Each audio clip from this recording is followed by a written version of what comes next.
Y el segundo mandamiento que hemos conocido, hemos aprendido que es amar a Dios, amar a nuestro prójimo como a nosotros mismos.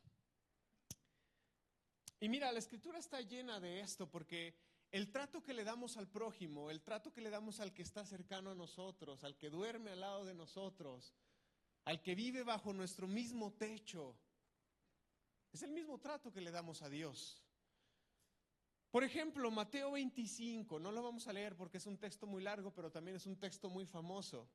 Encontramos el final de los tiempos y dice la Escritura que está el Señor ahí separando a las ovejas de las cabritas, ¿no? Manda unas a un lado y manda otras a otro lado. Y el Señor les dice, porque ustedes hicieron estas cosas a sus semejantes, porque vistieron al que estaba desnudo, porque le dieron de comer al que estaba hambriento, porque visitaron al que estaba enfermo, porque acudieron con el que estaba en prisión, por cuanto le hicieron todas estas cosas a su prójimo, a su cercano, a su igual, a mí me lo hicieron. Y después podemos leer textos como Proverbios capítulo 14, versículo 31, que dice: quienes oprimen a los pobres insultan a su creador, pero quienes los ayudan lo honran. Nos damos cuenta que cualquier trato que tengamos con el semejante, con el prójimo, es un trato que nosotros le damos a Dios. El reto de la Escritura, la demanda de la Escritura es aprender a ver a Dios en el prójimo. Es aprender a ver a Dios en el que está cercano a nosotros. O mira lo que dice Hechos capítulo 9, versículos 4 y 5. Son las voces del Señor. Es la descripción de la escena de Saulo, de Pablo, en su primer encuentro con el Señor, y le dice: Saulo cayó al suelo. Saulo cayó al suelo y oyó una voz que le decía: Saulo, Saulo, ¿por qué me persigues? Versículo 5. ¿Quién eres, Señor?, contestó Saulo. Y la respuesta fue: yo soy Jesús, a quien tú persigues, contestó la voz. ¿Saulo estaba persiguiendo a Jesús realmente? Estaba persiguiendo a los cristianos, estaba persiguiendo a los seguidores de Jesús, pero el Señor Jesús lo confronta y le dice: estás siguiendo a aquellos que me siguen a mí, que me aman a mí, me estás persiguiendo a mí, Saulo. Porque lo que le haces al prójimo, lo que le haces a tu cercano, me lo haces a mí. Así que, así como estos textos, hay muchos más que podemos encontrar en la Escritura que nos confrontan, que nos concientizan acerca de cómo debe ser nuestra conducta cristiana, nuestra conducta como seguidores de Jesús. Y quiero invitarte, vamos a la Escritura, Lucas capítulo 10, versículos del 25 al 37. Vamos a leer en la Nueva Traducción Viviente, una versión de la Biblia que sí se llama NTV, Nueva Traducción Viviente. Y también va a estar siendo proyectado ahí en la pantalla, y dice así la Escritura, Lucas capítulo 10, versículos 25 al 37. Me sigue con su vista, por favor. Dice: cierto día, un experto en la ley religiosa se levantó para probar a Jesús con la siguiente pregunta: Maestro, ¿qué debo hacer para heredar la vida eterna? Jesús contestó: ¿qué dice la ley de Moisés? ¿Cómo la interpretas? El hombre contestó: ama al Señor tu Dios con todo tu corazón, con toda tu alma, con toda tu fuerza y con toda tu mente, y ama a tu prójimo como a ti mismo. Correcto, le dijo Jesús, haz eso y vivirás. El hombre quería justificar sus acciones y entonces le preguntó a Jesús, ¿qué era lo que quería hacer el hombre? El hombre no quería saber quién era su prójimo, el hombre quería justificar sus acciones y le pregunta: ¿y quién es mi prójimo? Jesús respondió con una historia. Un hombre judío bajaba de Jerusalén a Jericó y fue atacado por ladrones. Le quitaron la ropa, le pegaron y lo dejaron medio muerto al costado del camino. Un sacerdote pasó por ahí de casualidad, pero cuando vio al hombre en el suelo, cruzó al otro lado del camino y siguió de largo. Un ayudante del templo, es decir, un levita, pasó y lo vio ahí tirado, pero también siguió de largo por el otro lado.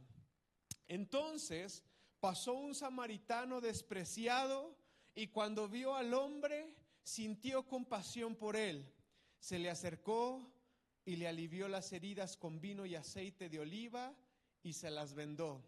Luego subió al hombre a su propio burro y lo llevó hasta un alojamiento donde cuidó de él. Al día siguiente le dio 2 monedas de plata al encargado de la posada y le dijo: cuida de este hombre. Si los gastos superan esta cantidad, te pagaré la diferencia la próxima vez que pase por aquí. Ahora bien, ¿cuál de los 3 te parece que fue el prójimo del hombre atacado por los bandidos? Preguntó Jesús, y el hombre contestó: el que mostró compasión. Entonces Jesús le dijo: así es. Ahora ve y haz lo mismo. Vamos a orar. Señor, te damos gracias esta tarde por el enorme privilegio de vivir, de respirar, de acatar y aceptar tu voluntad para nuestra vida. Gracias, Señor. Afrontamos la vida con gratitud, como aprendimos el domingo pasado, confiando en tus planes, en tus designios y en tus preceptos para nuestra vida. Y en esta tarde te rogamos, abras nuestros ojos, alumbres nuestro entendimiento y que el poder y la claridad de tu palabra aviven nuestros corazones, que tu Espíritu hable a nuestras vidas y seamos confrontados, seamos invitados a vivir de una manera diferente y que recibamos el poder necesario para hacerlo. Por medio de tu Espíritu, en el nombre de Jesús. Amén.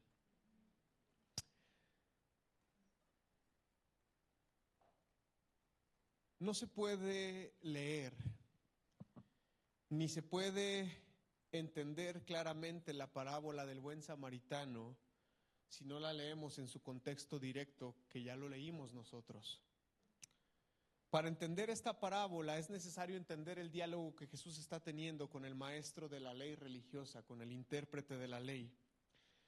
La pregunta que este intérprete de la ley hace es muy interesante y es importante para nosotros, y yo creo que en más de una ocasión nos hemos planteado esta pregunta, a pesar de nuestra teología, a pesar de nuestros pensamientos, a pesar de lo que hemos aprendido en la escuela dominical. La pregunta que este maestro de la ley religiosa le hace a Jesús es: ¿qué debo hacer para heredar la vida eterna?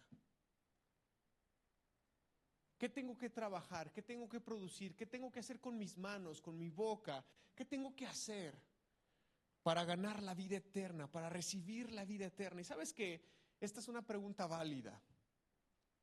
Algún cristiano reformado protestante podría levantarse y con mucha autoridad y con mucho celo podría contestar y decir: no necesitas hacer absolutamente nada. Eres salvo por gracia, eres salvo por fe, no necesitas nada para heredar la vida eterna. Y yo creo que todos estamos de acuerdo con esta idea, estamos de acuerdo con esta teología, pero la realidad es que esa no fue la respuesta de Jesús. Jesús no le contestó eso. A otras personas sí se los dijo, les dijo: solamente cree y serás salvo.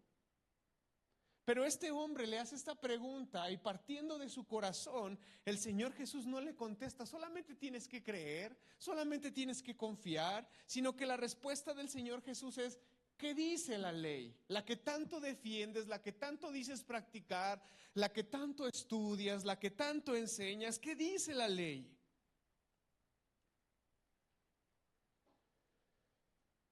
Porque también hay otros textos, hay muchos otros textos donde, por ejemplo, Jesús dice: el que no deja padre ni madre no es digno de mí.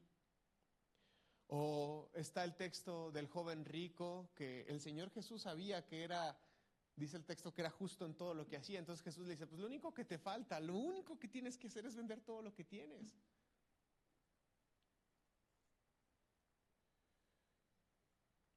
Así que ahí está Jesús respondiéndole a este líder religioso con su mismo guante blanco, por decirlo así, con su misma medida le responde, al mismo nivel de la pregunta. Jesús cuando responde parece un retrógrada legalista porque recurre a la ley para contestarle. Y le pregunta a Jesús, ¿qué dice la ley? Eso que tanto aprendes, eso que tanto enseñas, eso que tanto defiendes. ¿Qué dice la ley para encontrar salvación, para encontrar justificación? Y es que en medio de esa ley está también la ley del amor. Y si no lo entendemos de esta manera, a través de la ley del amor, podríamos alejarnos bastante de la interpretación del texto. Principalmente hay que entender que esta parábola es una parábola, obviamente está en los evangelios, pero solamente está en el evangelio de Lucas. No la tiene Marcos, no la tiene Mateo, mucho menos la tiene Juan. Y esto es importante porque esta es una parábola exclusiva de Lucas. La pregunta acerca del mayor mandamiento, o el mandamiento más importante, sí la encontramos en Mateo, sí la encontramos en Marcos, obviamente la encontramos aquí en Lucas, pero la parábola del buen samaritano solamente Lucas la tiene. Es algo muy interesante porque el evangelio de Lucas es un evangelio que está estructurado de tal forma, tiene un código de escritura que es muy personal. Es un libro que gira alrededor del tema del gozo, del año del jubileo, del año del Señor. ¿Se acuerdan que Jesús entra a la sinagoga en Lucas capítulo 4? Abre Isaías, lee Isaías y empieza a decir, el Espíritu del Señor está sobre mí, por cuanto me ha ungido y me ha enviado a predicar las buenas nuevas a los perdidos, a proclamar libertad a los cautivos. ¿Recuerda esa escena? Jesús entra a una sinagoga, abre el libro de Isaías, y el rollo de Isaías, y empieza a leer eso. Y luego Jesús cierra ese rollo y dice, esto se ha cumplido. El año del Señor, el año del jubileo, tendríamos que echarnos un clavado en la ley para entender con mayor precisión lo que es el año del Señor, el año del jubileo. Pero el año del jubileo era un año de perdón y restauración y restitución absoluta. Absoluta. Tú podías haber adquirido el terreno de tu vecino por una deuda que se convirtió en impagable, pero cuando llegaba el año del jubileo tú tenías que regresar ese terreno a sus dueños originales. Cuando llegaba el año del jubileo, algunos que estaban en esclavitud tenían que ser dejados libres. El tiempo del jubileo o el año del Señor era una fiesta que tenía al menos unos 300, 400 años que ya no se venía celebrando porque el reino se había dividido. Porque el reino del norte ya no existía, ya no estaba presente. El reino del sur había sido llevado cautivo a Babilonia y cuando regresaron ya no habían las condiciones necesarias para que el año del jubileo se celebrara. Así que el hecho de que Jesús se parara enfrente de esa sinagoga, abriera el rollo de Isaías, lo leyera y dijera, esto se ha cumplido hoy, era totalmente inconcebible e imposible de entender para todos los líderes religiosos que estaban presentes.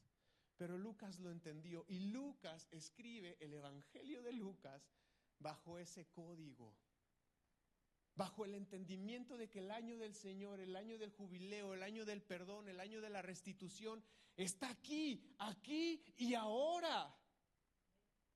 Y entonces el que ama a Jesús, el que dice seguir al Señor, tiene que demostrarlo con su vida. ¿Me está entendiendo? Por eso, cuando Jesús le contesta a este líder religioso, no solamente es necesario tener fe, tu vida tiene que demostrar que eres un seguidor de Jesús.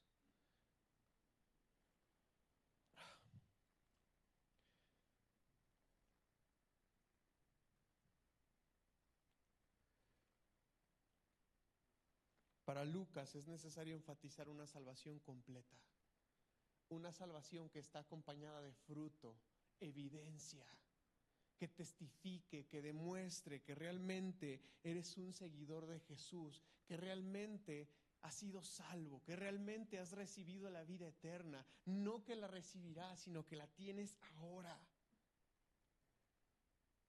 Entonces lo demostramos y entonces vivimos bajo esta restitución que debemos de manifestar todos los días de nuestra vida.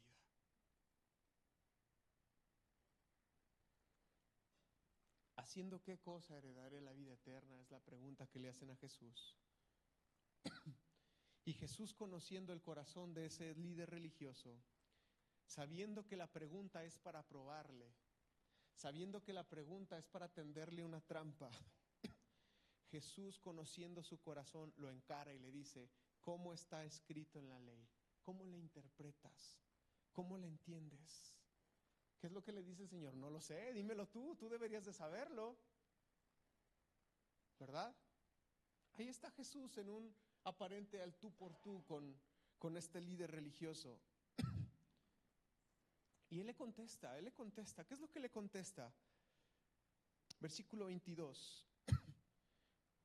Ama al Señor tu Dios con todo tu corazón, con toda tu alma, con toda tu fuerza, con toda tu mente, y ama a tu prójimo como a ti mismo.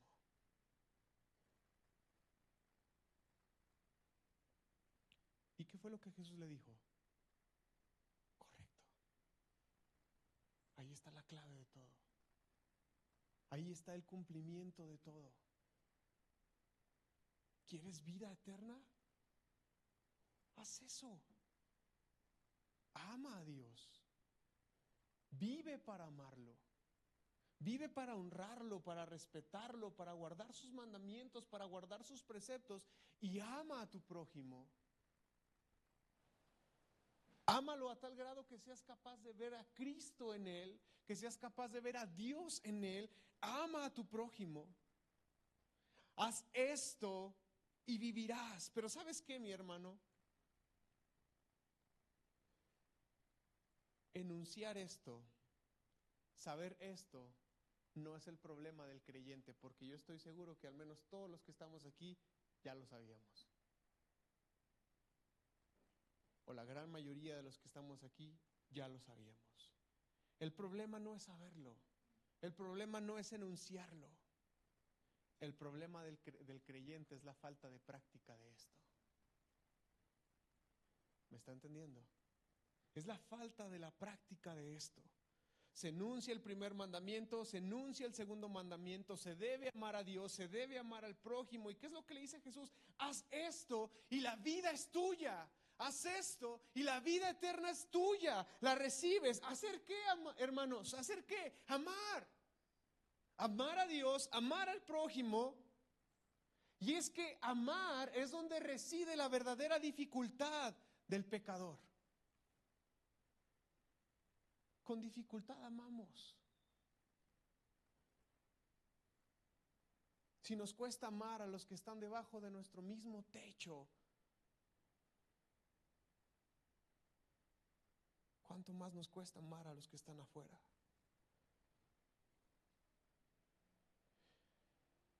Así que Jesús le dice: ¿tenías una pregunta? Esa es tu respuesta, ¿no? Pero entonces este hombre, para justificarse, versículo 29, el hombre quería justificar sus acciones y entonces le preguntó a Jesús: ¿y quién es mi prójimo? ¿Quién es mi prójimo? Porque mira, mi vecina de la derecha, no. El de la izquierda, de repente hacemos carnes asadas juntos y me cae bien, pero el de la derecha no. ¿Quién es mi prójimo, Jesús? Explícame eso. Ok, debo de amar, voy a amar, está bien, tienes razón, pero ¿a quién debo de amar? ¿Quién es mi prójimo? Me queda claro que un prójimo es un vecino, es un amigo, es un judío, es un compatriota de sangre. En otras palabras, lo que el intérprete de la ley le estaba preguntando a Jesús: ¿a quién sí debo amar y a quién no debo amar? Porque mira, los samaritanos, los romanos menos, los cobradores de impuestos no, esos los linchamos en cuanto podamos. Pero, o sea, acláranos esto, Señor.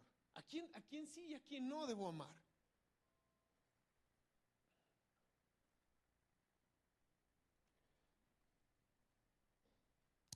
Señor, tú sabes que somos judíos, somos la crema innata de la sociedad, somos el pueblo de Dios escogido. Entre nosotros es fácil amarnos, pero ¿a quién no debo de amar, Jesús? Tú lo entiendes, tú lo sabes, tú tienes que resolver esto. Es que él quería justificarse a sí mismo, él quería justificar sus acciones. Y muchas veces nosotros, si hay alguien a quien debemos de parecernos, a quien podríamos parecernos en todo este texto, no es a Jesús, es al maestro de la ley. Lamentablemente. Pero a veces justificamos a quién sí amar y a quién no amar, a quién sí servir y a quién no servir, a dónde sí ir y a dónde no ir. Y estamos igual que este líder, este maestro de la ley religiosa, intentando justificarnos a nosotros mismos. A él sí, él me cae bien, él sí me felicita en mi cumpleaños. La hermana no, la hermana siempre me saca la vuelta, ella no. Estamos siempre razonando y justificando nuestro actuar, nuestro proceder. Nos dictaminamos a nosotros mismos y decidimos quién sí es nuestro prójimo y quién no es nuestro prójimo. Este intérprete se quiso mostrar como un justo e inocente que sabía que tenía que amar y que lo hacía, pero solamente a cierto grupo de personas. Pero la definición de prójimo según Cristo es diferente, y esto es algo interesante porque para los judíos el prójimo era un compatriota, un hermano, uno de la misma nacionalidad, de la misma comunidad hebrea, pero para Jesús un prójimo era cualquiera. Era cualquiera. Un romano, un gentil, un publicano, un judío traidor, un ladrón, un samaritano, un pobre, un rico, una viuda, un huérfano, un anciano.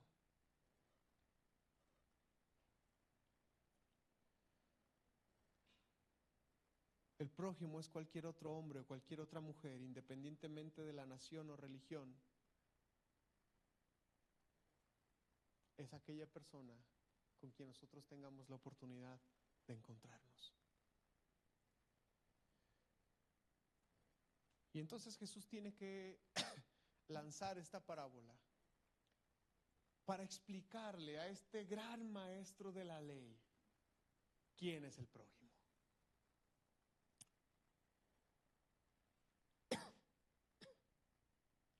Así que, ¿cuál es el propósito de la parábola del buen samaritano? El propósito de la parábola del buen samaritano es responder a la pregunta de este líder religioso. Y la pregunta es, ¿quién es mi prójimo? Ese es el propósito de la parábola del buen samaritano. Responder, resolver el gran enigma que este líder religioso y que muchas veces todos nosotros tenemos, de saber a quién sí amar y a quién no amar, de saber a quién sí servir y saber a quién no servir.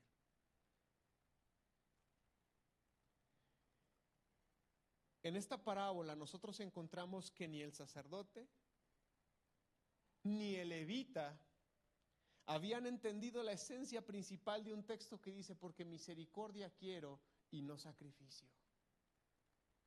Era el sacerdote, era el levita. Esos hombres dedicaban su vida a servir en el templo y a conocer la ley. Deberían de sabérsela al derecho y al revés.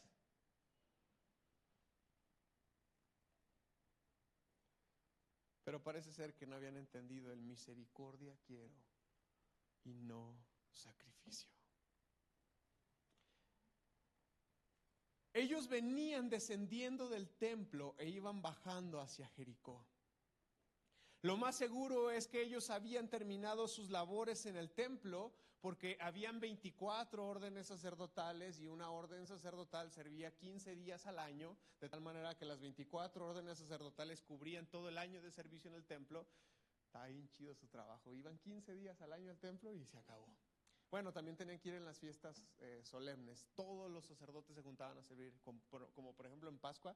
Imagínense toda esa carnicería de tantos animales sacrificados en la Pascua. Tenían que ir todos los sacerdotes, todos los levitas, pero normalmente trabajaban 15 días al año. Ellos subían de donde vivieran, porque podían vivir en muchas partes de Israel y de Judea, pero subían a Jerusalén a servir y luego descendían a su lugar, a su morada. Jericó se había convertido en una ciudad que estaba muy poblada por sacerdotes y por líderes religiosos porque quedaba relativamente cerca y no era netamente Jerusalén. Es como ir a la Ciudad de México, es imposible encontrar casa y establecerse ahí. Entonces la gente va desde Querétaro, desde Puebla, desde el Estado de México, desde Cuernavaca. Aunque viva y haga sus labores ahí, aunque viva en las periferias, va a trabajar a la Ciudad de México. Algo muy parecido, le explico todo esto para entender el contexto. Ellos venían de camino de Jerusalén a Jericó. Eso significa que ellos venían descendiendo. Porque Jerusalén está en una zona montañosa y Jericó está como unos 30 kilómetros de distancia descendiendo de Jerusalén.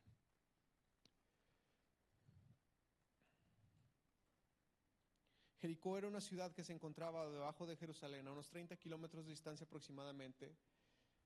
Y la bajada era una bajada rocosa y montañosa en su gran mayoría. Claro, seguramente habían caminos, brechas que ya se habían ido estableciendo por el tanto transitar. En un sentido, Jerusalén nos representa lo divino, lo alto, lo sagrado, lo santo. Y Jericó nos representa lo que muchas veces nosotros consideraríamos como lo profano, lo secular, lo que no debería de ser tan divino, tan sagrado. Ese pensamiento dualista le ha hecho tanto daño a la vida cristiana, a la iglesia cristiana en el mundo.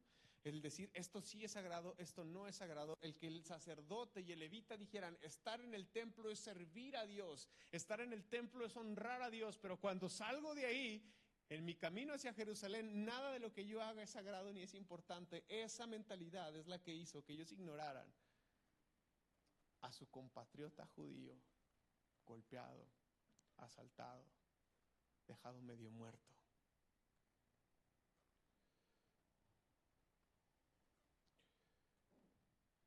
Podemos ver estos dos servidores del templo, servidores directos de Dios, descendiendo, dejando lo santo por ir a lo profano. Olvidaron lo que la misma Escritura les pedía de ellos.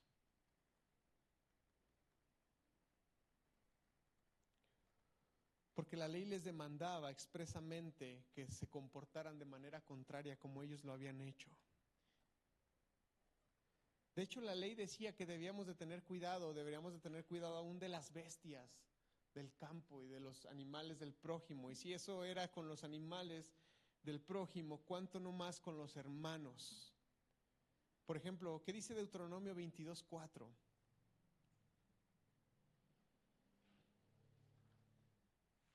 Acaba de estar en la pantalla, dice, si en el camino ves caído al burro o al buey de tu vecino, ¿qué dice? No lo ignores, ve y ayuda a tu vecino a ponerlo otra vez de pie. El siguiente texto, por favor, Éxodo 23:4 y 5. Si encuentras extraviado el buey o el burro de tu enemigo, ¿de quién? Del que te cae bien, ¿va? De tu enemigo, devuélveselo a su dueño. Versículo 5. Si ves que el burro de alguien que te odia cayó debajo de su carga, no pases de largo. Detente. Ayúdalo. Isaías 58:7. Compartan su comida con los hambrientos y den refugio a los que no tienen hogar. Denles ropa a quienes la necesiten y no se escondan de parientes que precisen su ayuda. Ahí está. ¿Era su deber haber ayudado a ese hombre caído? Era su obligación. La Escritura dice que ellos lo vieron y lo ignoraron. Pasaron de largo. Es decir, este hombre herido, víctima del mal, fue pasado por desapercibido. Sí lo vieron, pero lo ignoraron. Así que la pregunta para ustedes hoy, mis hermanos, es, cuando nosotros vemos, ¿cómo reaccionamos? Cuando yo veo, ¿cómo reacciono? Sé que es imposible cargar 100 monedas en el bolsillo y darle a cada persona que nos pide, yo lo sé. Pero ¿con qué dignidad tratas a las personas? ¿Cómo ayudas al necesitado? ¿Cómo lo miras? ¿Con qué ojos lo miras? O mejor dicho, ¿lo miras o lo ignoras? Vemos pues que ni los mismos judíos fueron capaces de atender por misericordia al que era su compatriota, al que sí era su prójimo, según sus preceptos, según sus ideas, sino que fue hasta que pasó un samaritano. ¿Un qué? Seguramente Jesús dice, pero pasó, ¿y qué? Toda la gente se escamó, ¿no? Los que estaban escuchando el mensaje. ¿Un qué? ¿Un samaritano? Sí, un samaritano. Posiblemente un samaritano sí era un israelita, pero no era un judío, porque los samaritanos vivían en Samaria, donde era el reino del norte, ya no existía. Ahora ese territorio se había conformado por el nombre de Samaria, pero muchos israelitas que o se quedaron o pudieron regresar a sus tierras nuevamente, se establecieron ahí. Ya no tenían una identidad nacional. De hecho, el sionismo, el llamarse judíos, viene después del exilio, del regreso de Babilonia hacia Jerusalén y al establecimiento como patria, como nación. A partir de ahí ya nace como el concepto judío. Pero los demás, israelitas, al final del día, hijos de Jacob también. Por eso cuando Jesús tiene el diálogo con la mujer samaritana, ¿qué es lo que le dice la mujer samaritana? Nuestro padre Jacob, porque era israelita, adoró a Dios en este pozo. Pero ustedes dicen que solamente se puede ir en Jerusalén, pero no podemos entrar ahí. No nos dejan, no nos lo permiten. Así que el concepto de samaritano entre los judíos inclusive se había degradado para desafanar a los israelitas de esa lista, a sus primos, a sus hermanos. Solamente el que era judío merecía el favor de un judío.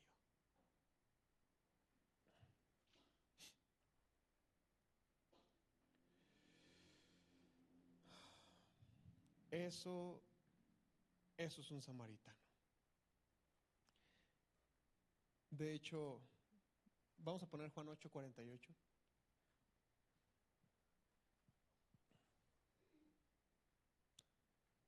Samaritano endemoniado, replicó la gente.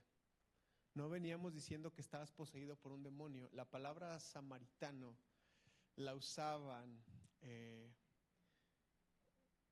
como un apodo para hacer escarnio. Solo lo menciono para que entendamos el peso de esta relación que había entre judíos y samaritanos y qué papel juega el samaritano en esta historia. Pero ¿cómo dice la parábola que reaccionó el samaritano? ¿Qué fue lo que pasó con el samaritano? Él lo vio, se acercó, lo vio de cerca, no lo ignoró, no lo pasó por alto. Porque cuando nosotros tenemos disposición para ver, podemos ser sensibles, mis hermanos.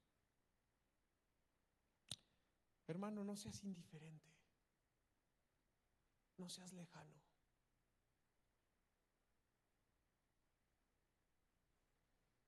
Hace algunos años usaba mucho el camión porque iba a la escuela de inglés, que nunca aprendí nada, y a la escuela de música, que hay más o menos. Y estaba muy de moda los audífonos, y yo me acuerdo que tenía mis audífonos, mi celular. Pero hubo un momento en el que el Espíritu Santo me habló y trató algo muy particular en mi vida. Y lo menciono no por altivez, saben que no me gusta hablar de mí, pero lo menciono porque a lo mejor tú puedes hacer lo mismo. Sentí la necesidad de no volver a usar audífonos cuando estaba entre la gente. Porque cuando uno trae audífonos, uno está en su rollo, uno está en su mundo, uno está en su música, uno se hace indiferente a la gente de al lado, al sufrimiento del que está sentado al lado de ti, a lo que hablan, a lo que necesitan, te desconectas. Entonces yo entendí no usarlos y ser sensible a las necesidades de la gente. Y es una buena invitación porque cuando nosotros vemos, entonces somos capaces de atender las necesidades de la gente. Ustedes saben que eso es una línea que yo anuncio mucho cuando predico. Si tú ves una necesidad, es porque tienes la capacidad de atenderla. Si tú ves que esa mesa está sucia, no esperes a que alguien más la limpie. Ya la viste sucia, busca algo y límpiala. Si tú ves que la silla en la que te vas a sentar está sucia, No esperes que alguien más la limpie, no te cambies de silla, límpiala, porque si tuviste la capacidad de ver una necesidad, puedes atenderla.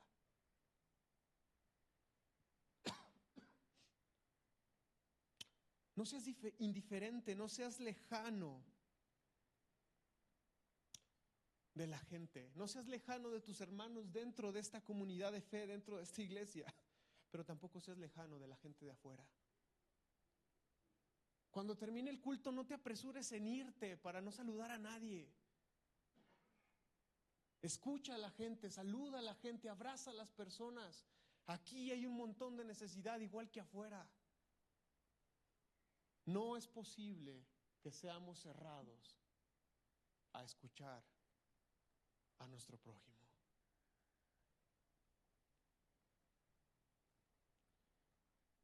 Porque el prejuicio y la indiferencia son los que nos estorban y nos dañan para cumplir con la tarea de servir y amar.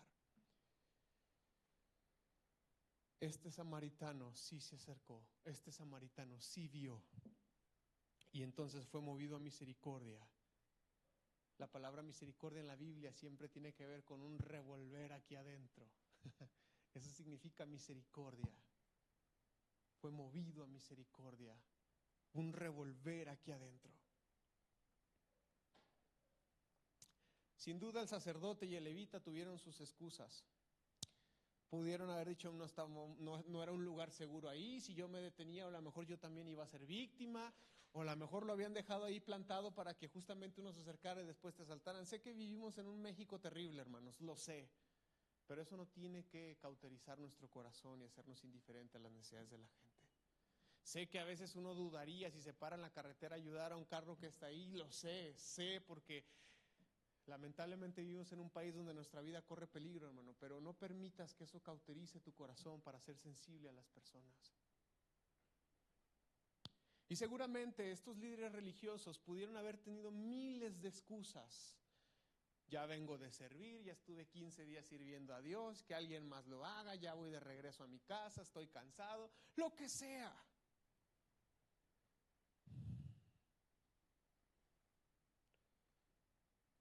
Seguramente se excusaron y decir, no, pues ya se va a morir, ya no tiene esperanza. Y si le ayudamos no van a sospechar de nosotros, no dirán que fui yo el que le hizo eso. Así también hubiera podido haber razonado el samaritano, ¿verdad que sí? Pero no lo hizo. ¿Sabes qué? Tampoco dijo el samaritano, híjole, es un judío, no, yo le voy a sacar la vuelta, porque si hubiese sido un samaritano el que estuviera tirado ahí, cualquier judío le hubiera sacado la vuelta.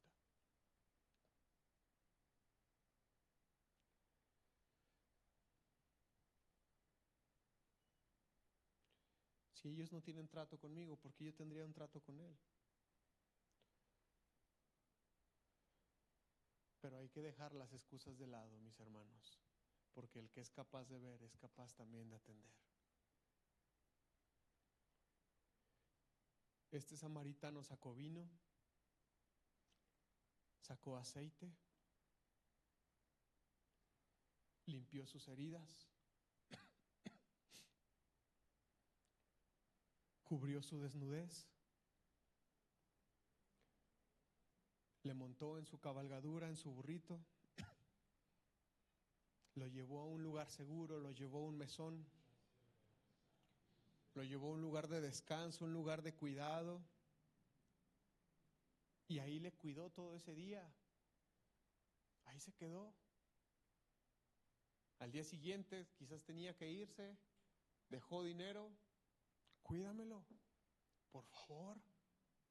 Y si algo falta, aquí me tendrás, cubriendo lo que haga falta.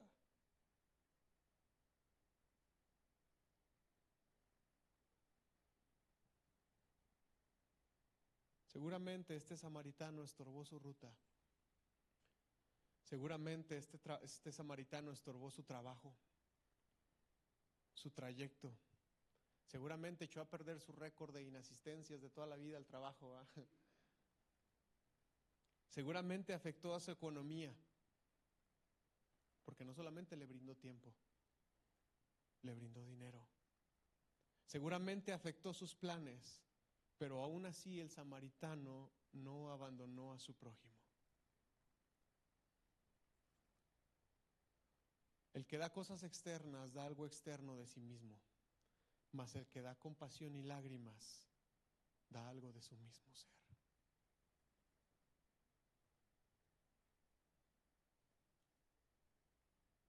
El que da vida y el que da misericordia es porque las ha recibido de Dios.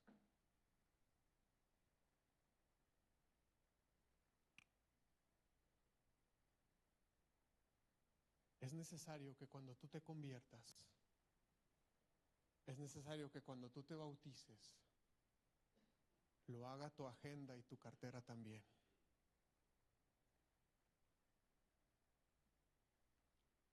Es necesario que cuando tú te conviertas y que cuando tú te bautices, lo hagan tus prioridades y tu tiempo también.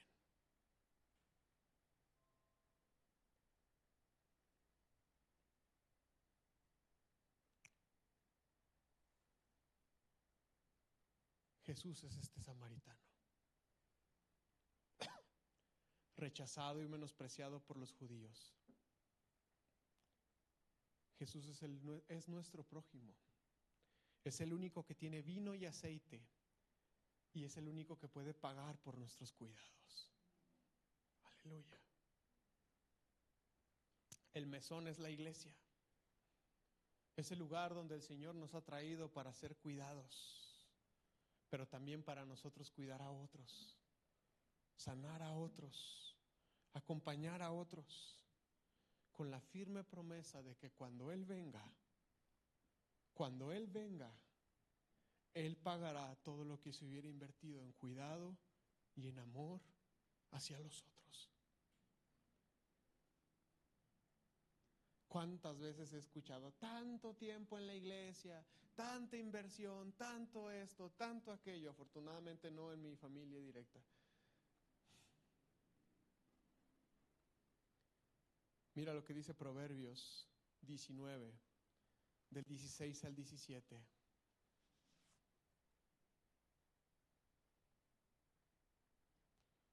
Guarda los mandamientos y guardarás tu vida.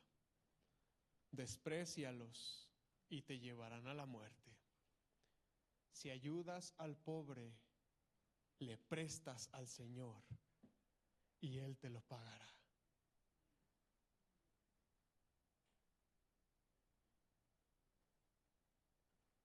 Si ayudas al pobre, le prestas al Señor y Él te lo pagará. Repito, y ustedes saben que no tenemos ningún interés en el dinero de nadie, pero si tú te vas a hacer cristiano, tú te vas a bautizar, es necesario que tu cartera, tu agenda, tu tiempo y tus prioridades también lo hagan.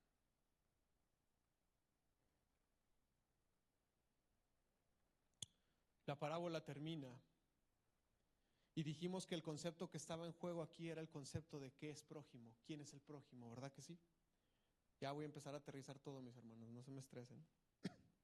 Al final Jesús le regresa la pregunta al intérprete. Después de contar la historia, le dice, ¿quién fue el prójimo del hombre herido? Porque podemos ver la historia y pensar que el prójimo es el que está herido, pero la pregunta que Jesús hace es, ¿el hombre está herido? ¿Quién fue prójimo de ese hombre herido? Lo vuelvo a repetir, ¿quién fue el prójimo del hombre que estaba herido, del hombre que estaba caído? ¿Quién fue el prójimo? O sea, de cajón le dice, tu prójimo, y el que me está escuchando, tu prójimo es el que está tirado en el suelo. La pregunta es, ¿quién va a ser el prójimo del hombre que está herido?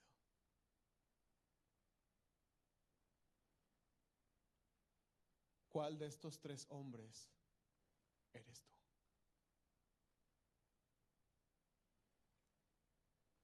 Y si todavía no queda claro, te lo voy a decir, los heridos son tu prójimo. Él o la marginada son tu prójimo. El olvidado es tu prójimo. El abandonado es tu prójimo. El desahuciado, el que deambula en la calle, la viuda, el huérfano, el necesitado, el enfermo, la enferma, el que llora, el que sufre, el que pasa hambre, la mujer maltratada, el hombre sin trabajo, el migrante, el inmigrante, son tu prójimo. son tu prójimo, todos ellos son tu prójimo. La pregunta es si tú vas a ser prójimo de ellos.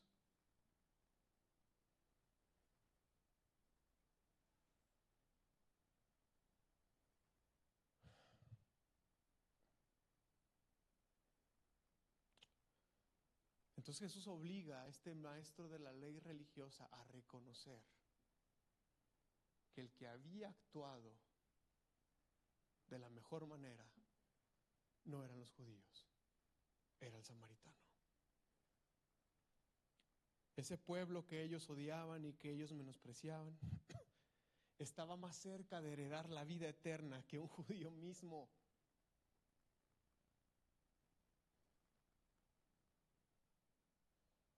Porque la vida eterna es para los que no hacen excepción de personas. Porque la vida eterna es para los que dan de gracia lo que de gracia reciben.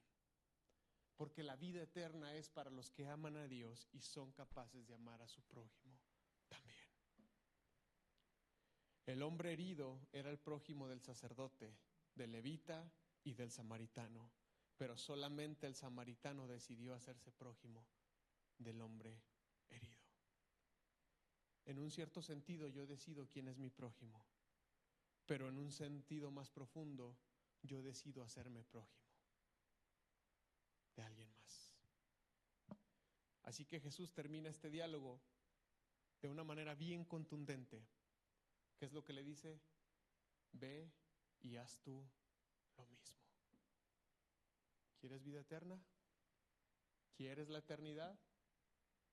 ¿Quieres el regalo de Dios para los hombres?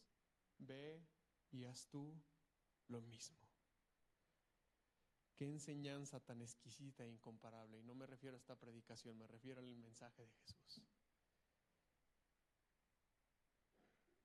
Esta parábola fue puesta aquí para magnificar el don del amor y el don del servicio y enseñarnos que esta ley está por encima de todo. Los sacerdotes y los levitas no habían fortalecido a los enfermos ni habían vendado a los quebrantados de corazón, mientras que Jesús sí estaba vendando a los quebrantados de corazón. Y Él derramó en los espíritus heridos un bálsamo de consuelo. Jesús tuvo hambre, pero Él dio de comer a miles. Jesús estuvo cansado, pero su cansancio le dio descanso a miles. Jesús fue señalado como un samaritano endemoniado. Ahorita leímos el texto porque se refería a Jesús.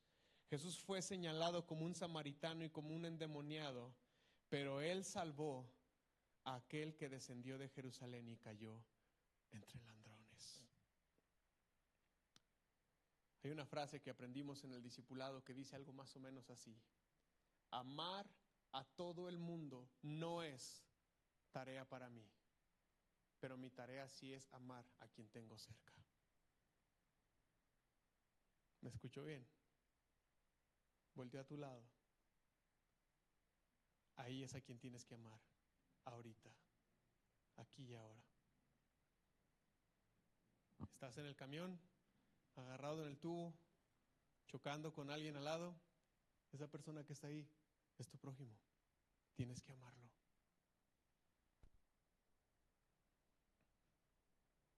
Amar a todo el mundo no es tarea para mí. Mi verdadera tarea es amar al que tengo cerca. Amar al que vive bajo mi techo. Amar a aquel con quien comparto cama. Amar a aquel con quien comparto un cubículo. Y Jesús le dice a este líder religioso: ve y haz lo mismo. ¿Quién quiere vida eterna, mis hermanos? Necesitamos una salvación que se evidencie por nuestros actos, por nuestro amor, por nuestro cuidado y servicio al más necesitado.